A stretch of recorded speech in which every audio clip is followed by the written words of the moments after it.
Hello there. Good morning, good afternoon, good evening, wherever you are. I'm Ryan in Singapore. Welcome to our mindfulness practice. And I really find the more that I practice, the more that I find focused attention practice is extremely valuable. And so this is really why when you come here, you see that I teach and lead a lot of focused attention practice. So just kind of wanted to say that as a little intro to the intro about today, which is going to be about anticipating a potentially stressful and scary experience that is going to happen. And that's kind of what's coming up for me. I have surgery on Monday. So, what is that like? And how can I use that as a way to teach meditation as well? Because I certainly use mindfulness practices while I'm preparing for my surgery. In fact, interestingly, when I first started meditating, while I was taking mindfulness-based stress reduction the very first time, I also had nose surgery at that time. And I used the things that I learned in mindfulness-based stress reduction while I was preparing for and recovering from my surgery. So I thought, hey, what a great opportunity for me to share some of that experience with you and then share a more present moment, like what's going on as I get towards that surgery that's coming up on Monday. Wasn't the surgery successful the first time? It was not successful the first time. That's why I'm doing it again. I pretty much not very much happened, except that my nose is crooked now, right? So it goes that way. So that was one of the outcomes of the first surgery. What other outcomes is that now my right nostril collapses when I inhale strongly. Maybe both nostrils collapse. So that's the idea. Let's make it so that I, who so often am teaching about feeling the breath at the nostrils, will have some surgery to open my nostrils up so that I can breathe better through my nostrils. So I think it's a great thing. It's a great thing to be able to breathe better. And the idea as well is to long term, right? I mean, I'm going to be breathing for the rest of my life, and I'm going to sleep every day for the rest of my life. So it sure would be nice to be able to breathe well through my nose and not, especially as you get older, the throat collapses as you breathe, stuff like that. So, so I just want to make sure that I'm able to breathe well. And get old as comfortably as possible. I think actually that was kind of my promise to myself when I turned 40, is that I'm gonna, which is a while ago now, is that I'm going to do my best to take care of myself as I age, so that this body, which I'm kind of stuck with, so it can age gracefully. So thanks everybody for your well wishes. And so let's, we've kind of been talking about today's topic a little bit. Let's get into it more officially now. Today's topic is anticipating and anticipatory stress. So sometimes in life, you can't help but very big stressful events happening. It's inevitable. Like, you've got things that you need to do.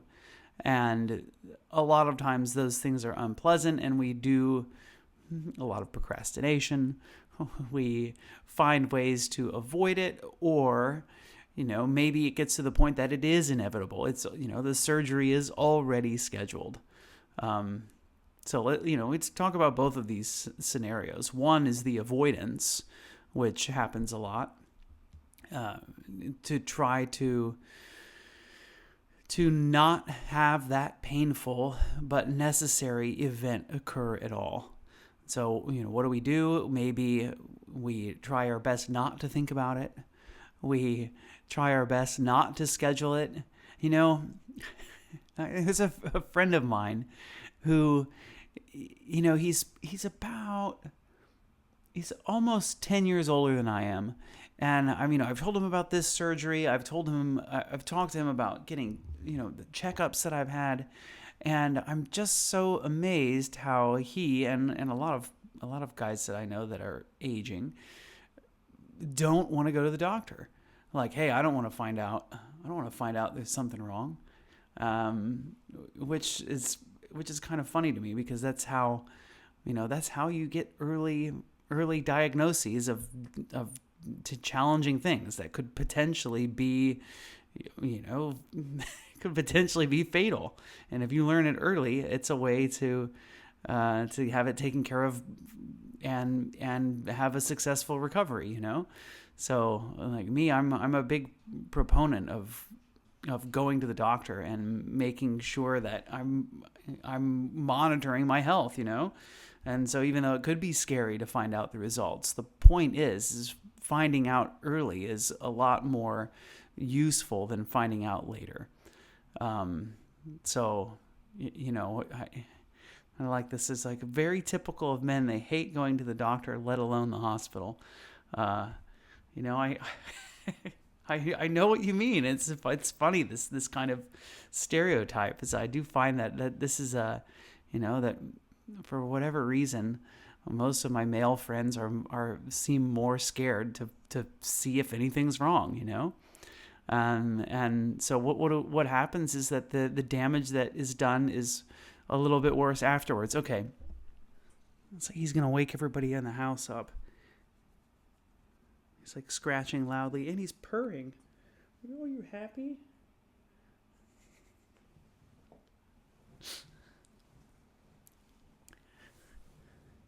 One of my brothers hasn't been to the doctor in 50 years. Yeah, I don't know. I feel this is a hilarious topic that I can talk about for a while, but we'll move on to anticipatory stress. We have to know what is going on and deal with it right. I got my first speeding ticket after being in the U.S. for 30 years, and I'm getting stressed out. Thanks for sharing, Aruna. And that's a great. I really appreciate that. It's a great example because now we get to that point because I'm kind of locked into thinking about surgery right now because that's what's been on my mind so much. So what are other kinds of anticipatory stressful events? So one is of course going to court. One is confronting a friend or a lover that you've had difficulty with, and there's something that needs to be addressed, and you know it, and you even set up the time to have that discussion, and you're thinking about it, and the dreading what is going to happen next. What's going to happen when I have that meeting? What's going to happen when I go to court, right? And so the mind will tend to jump forward to the difficult event. Even something as simple as getting an injection, right? We're getting a vaccine or something. You see the needle coming towards the arm. We're getting blood drawn, right? Like, what is that experience like? What are those first, maybe, I don't know, like use blood drawn as an example. What are the 10 seconds before blood gets drawn like, right? As you see what's happening to your arm, right? Do you live that experience before it happens, right? How good of a simulator is your mind? And your mind can be a good enough simulator that you experience the stressful event happening before it happens. And in fact, that is one of the findings. And one of my favorite studies is from Richard Davidson. I think it's University of Minnesota. Richard Davidson did a study with Buddhist monks and lay persons like us, and that tested, does mindfulness have an impact on the anticipatory and residual stresses? So anticipatory stress, meaning as you anticipate a stressful event to occur, what happens in the brain? And likewise, after the stressful event has completed, how much stress sticks around, right? So, and how, and these areas that anticipate pain and hold on to pain after pain is gone. And so the interesting finding is that Dr. Davidson discovered that Buddhist monks do have a lot of practice living in the present. And so the studies showed that expert meditators, as he called them, which is people who meditated at least 10,000 hours in their lifetime, have a significantly lower anticipatory and residual stress. So that before the event happens, the meditator is not having that experience, and after that event happens, the meditator is not having that experience, right? And what tends to happen, what we, and this was shown in the study as well, what lay persons tend to do is that when the event is about to happen, we already begin to live that event. So, this is the real revelation. It is possible to, instead of getting caught up in the event and the anticipation of the event, to continue living in the present. Thanks, Aruna, for sharing. I'm scared to share it with my husband and kids.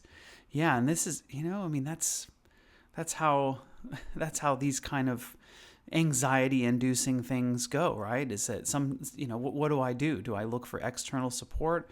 Do I try to bolster myself inside? What is the effect that fear is having? So my small office is moving to a different location and joining a larger group in a couple of months. I'm feeling nervous about change and the unknown. Thanks, Micah, for sharing. These are great examples. Mark, speeding ticket driving to a yoga retreat. Thanks, Mark, for sharing, which is quite ironic, right? So just to go back to, so what is the strategy for dealing with this anticipatory stress that we may begin to experience? Is, first off, when we know that it's going to happen, what use is there in thinking about it, right? And I think this is, so to kind of come at it from a practical point of view, is thinking about it going to change anything at all about it, right? Is thinking about it going to make it happen faster, make it easier somehow? Sometimes these things, intentionally rehearsing them can be helpful, okay? And I think I want to stress intentionally, right? Because what tends to happen is that our minds go over that event over and over again without us agreeing to it, that our mind will constantly anticipate that event. And most of the time, if you really examine it, that rehearsing an event has diminishing returns, right? The more that we rehearse it, isn't the better, right? Is that maybe rehearsing it one or two times can help us to get ready for that to come, and to accept that it's coming, right? To not avoid it, to not, looking away from the needle is a great strategy, and when blood's being taken, but the pain, the feeling, the sensation of the jab is still there, right? That's the unavoidable part. So it's like, can I, and looking away from the needle is such a great way to put it. Is it possible, even when I'm going into these events? So prepare properly, know that it's happening, right? Don't be in denial about it. And then when the time is coming, recognize that it is not here yet, right? My mind has gone forward to the surgery or to my court appearance, but I'm not there yet. So let me come back to the present, because, certainly rehearsing the surgery in my mind isn't going to make the surgery any easier or go any better, right? If anything, it's just going to cause additional stress. So is it possible to go, okay, this is out of my hands, right? I'm in the hands of my anesthesiologist and my ENT specialist, right? Are they going to do the best job? And hey, by the way, I've already done my part, right? I mean, this is the part of the anticipating intentionally. I didn't go to the first, especially after my first bad surgery, right? I didn't go to the first nose surgeon that I saw. I got a second opinion. I made sure that this was the person that I thought was the right person to do the job. So I've done everything that I can possibly do from my side. And I'm aware of that. Okay, I've done everything. There's nothing more for me to do. So now, is it possible to just let go and say, hey, it's out of my control now? And can I, with that knowledge, drop into present moment awareness right now? So I've noticed that, hey, I'm imagining being wheeled into the operating theater. Then I go, wait a minute, I'm not there right now. I'm at home. I'm teaching a mindfulness class on Insight Timer. What's happening right now? And that can help keep us from getting lost and getting yanked into the future by our emotions, by our anxiety. So is it possible to just live right now and recognize that, hey, there's nothing wrong with planning, as long as we're doing that with intention, as long as we're not just kind of constantly wandering into the future. Because you'll find that this is definitely a way to increase your suffering, is to mindlessly let the mind wander into the future constantly. All right, let's get into our practice. Very curious to hear your additional experiences on this, if you know what you've got there. But let's go ahead and get started. So get comfortable. Find your comfortable seated posture. It's one that combines relaxation and alertness. I think last time I demonstrated the posture too well, to the point that it made some people think they need to sit in a certain rigid way. And I think that's important to know, that meditation does not need to be done in a rigid way. If some degree of rigidity helps in sitting upright,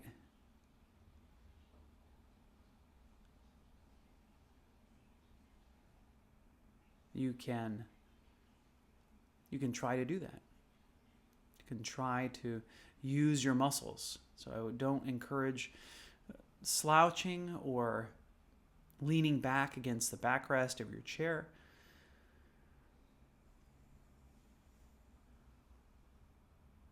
Part of being fully awake and fully alive is to have a bit of dignity in our posture.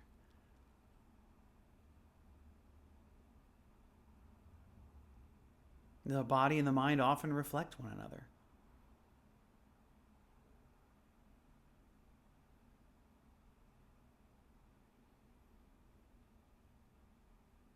And so let's just take note of who's arriving here today. I mean, what version of me is here? Is this the scared me, or is this the relaxed me, or is this the angry and upset me? Of course, no two versions of me are ever identical, but we may have some experience with these versions of me.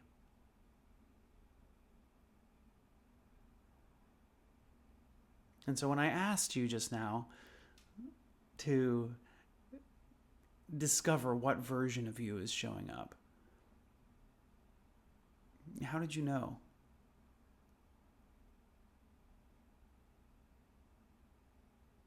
Was there a feeling in your body that told you?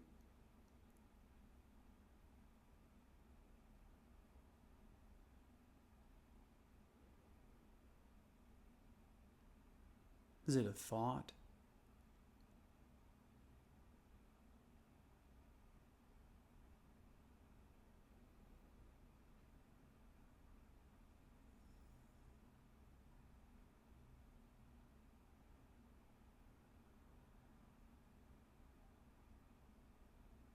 So let's take a few deeper breaths together as we get started. So this can help to encourage a bit of additional relaxation in the body. So after your next exhale, let's breathe in together. Breathing in, 2, 3, 4, 5. Breathing out, 2, 3, 4, 5. Of course, you don't need to match the count if that's too much for you. So as best you can to take a couple more deep breaths.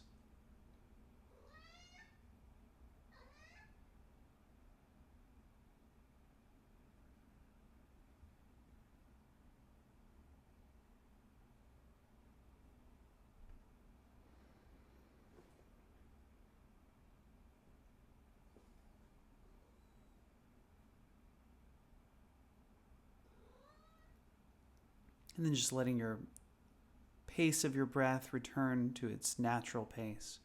So no need to force the breath to be any particular way.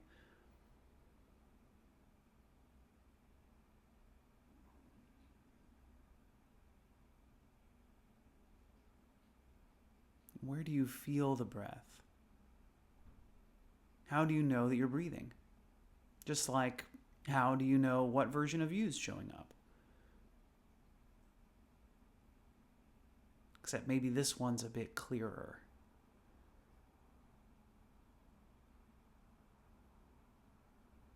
There are a few spots in the body where the breath becomes obvious. It's undeniable. So noticing at the nostrils,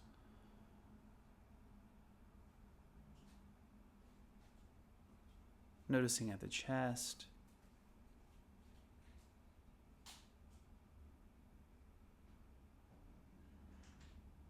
noticing the belly,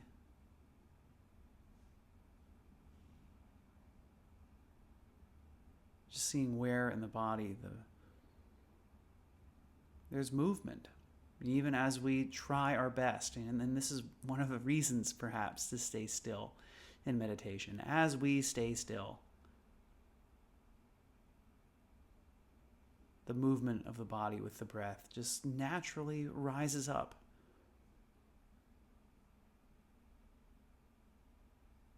Rises up in awareness. It's kind of like that bubble coming off the bottom of a pot of boiling water.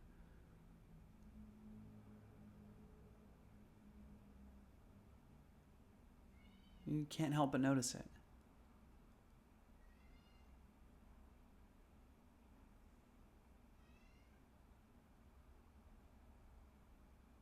And so this is one reason to use the breath as an object of meditation. To focus our attention on the present moment using the physical sensation of breath.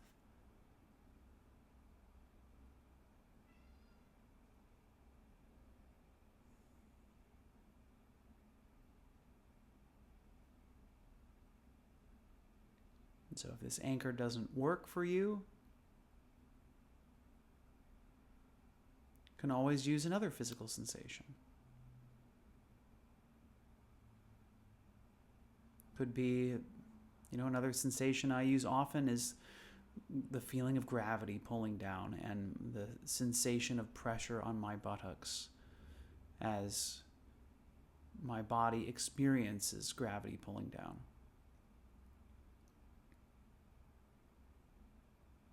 So maybe that's where your attention is. Maybe your attention is on the breath.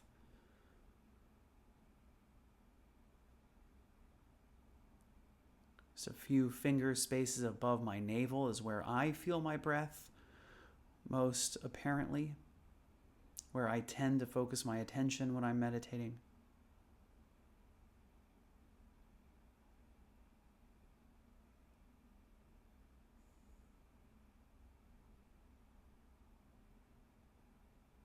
So I'd encourage you to find one single object of awareness and stick with it as best you can for the remainder of this meditation.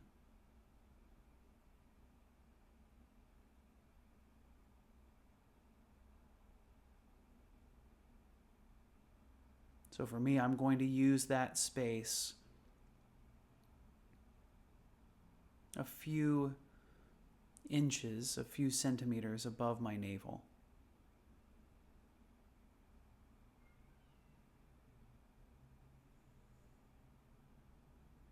Just feel where the abdominal wall is. If you like, you can even put one hand on your belly if that's helpful, or a hand on the chest. Sometimes this physical contact with ourselves helps to bring some comfort as well as additional awareness.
Can you notice when your mind wanders away?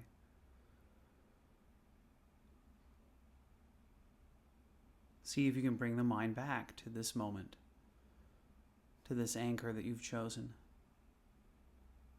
to keep grounded in the present.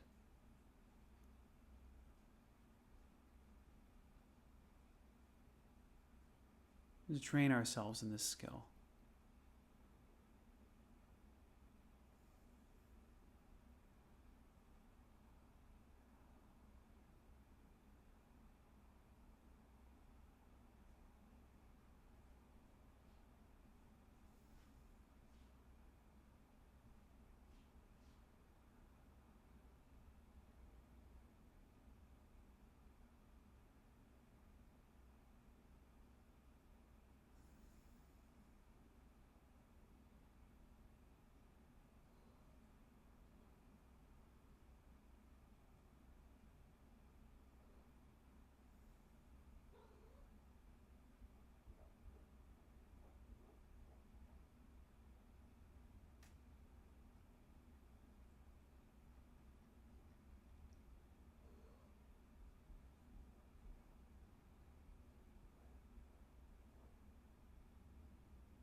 You're doing great.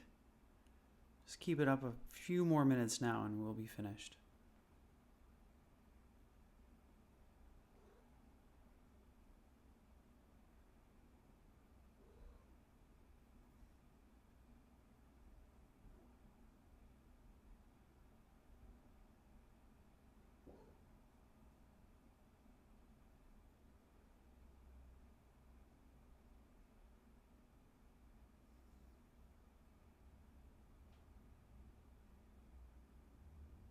Remembering the anchor you chose, continuing to come back to it.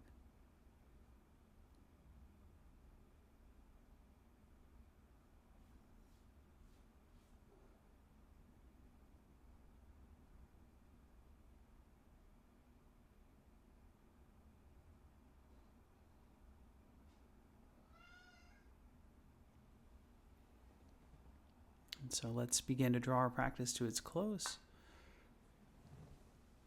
Close practice with 3 rings of the bell. After the 3rd ring of the bell is complete, feel free to begin to move your body and stretch out or do anything that serves you in this period of closing practice.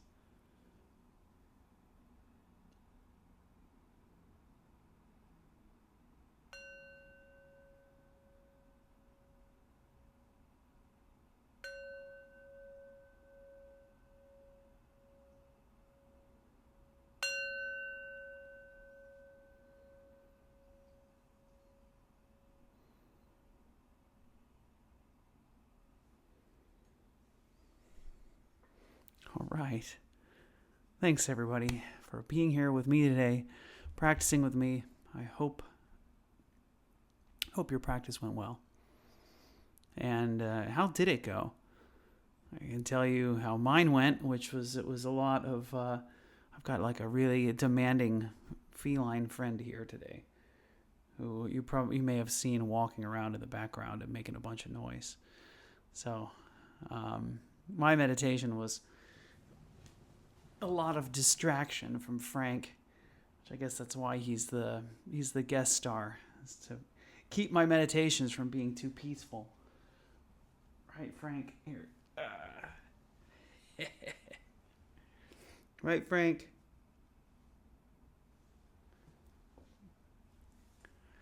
And worry of what he's going to do.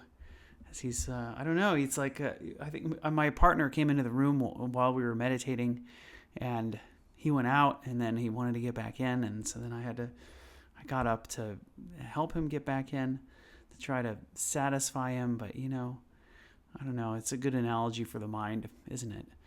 So, mind wants to go somewhere, so we go, okay, you're annoying, I'll follow you, okay, great, and then you're like, oh, okay, now that we're here, you want to go over there now, okay, and so, that's maybe that is the question, right? Who's leading and who's following? So a lot of times the mind is the one who carries us around, right? It always reminds me of it's an old Zen story where there's a rider on a horse, right? Maybe you've probably heard this one before. It's a rider on the horse, and he's riding down the road, or at least, he's riding in a direction, and then the horse is kind of moving this way and that, and there is a person walking on the street, and he sees the rider, and he says, "Rider, where are you going?" And the rider says, "I don't know. Ask the horse." And of course, that's often how our lives are like, is that we just let our minds and our emotions drag us all over the place, and without ever stopping to try to even control what's going on. So it's like Frank the cat during my meditations. That's what I discovered. If I follow Frank around and I open the door for him and let him into the room, he's going to want to get out. And then he's going to want to move all over the sofa behind me and distract me and you and make a lot of meowing sounds and scratch at the sofa and make it look like, in my mind, that's where my mind goes. Is he going to poop on the sofa? Like, what's he doing up there? Right? And so seeing that entertaining him is in fact just causing him to do a bunch more stuff, okay? And this is not unlike the way the mind works. The mind says, "Hey, come on over here." And you come over there and it goes, "Oh, hey, wait, guess what? I got something over here to show you too. Oh, and there's something down here, right? So let's look at all this stuff. Let's look at all this really interesting stuff. But you don't need to meditate. No need. Just follow me around. Let me take you all over the place." Right? And so that's the idea. Can you stay focused? And so therefore, the mind doesn't bring you to your surgery when you're not there yet. It doesn't bring you to your traffic ticket because you're not there yet. It waits until you're there. And even then, I look forward to, as I look to the future towards my surgery. I know that there are probably less than 5 minutes of being in the operating theater before I'm given the anesthetic, right? There's very little to be afraid of because there's not much. There's almost nothing I can do, right? So just trust that it's going to happen. And it's funny, as I mentioned, right? Letting go, trust, acceptance. These all sound familiar, don't they? So all of that stuff, you'll find mindfulness shows up in the funniest places. Yeah, right. There you go. A meditation having an object of touch, right? It's could be. I mean, that's the one of the ways to stay focused.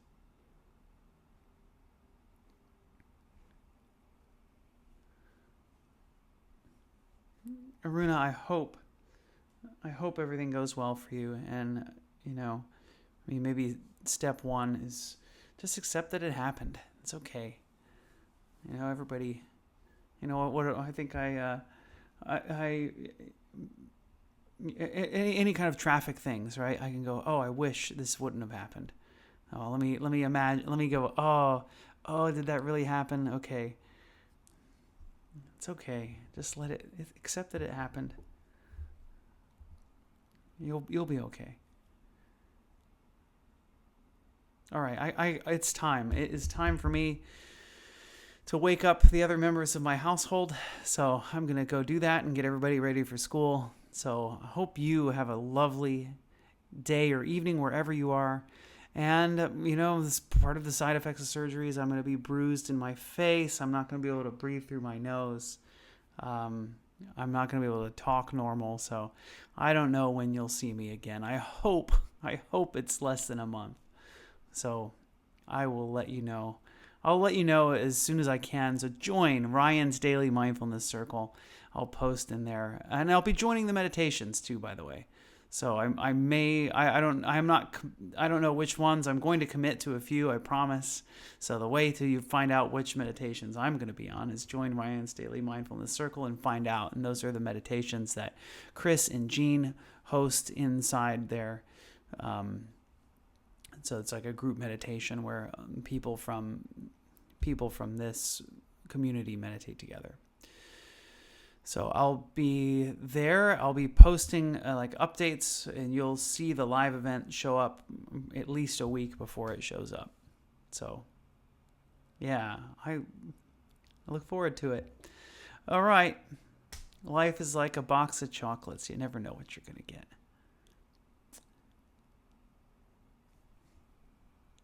See you again soon. Take care. Oh wait, I almost forgot like the most important thing, right? Let's send our well wishes out to ourselves and to each other. May I be happy and peaceful. May everyone watching, listening, wherever you are, I wish you all happiness and peace. May all sentient life here on planet Earth, throughout the universe, may we all be happy and peaceful.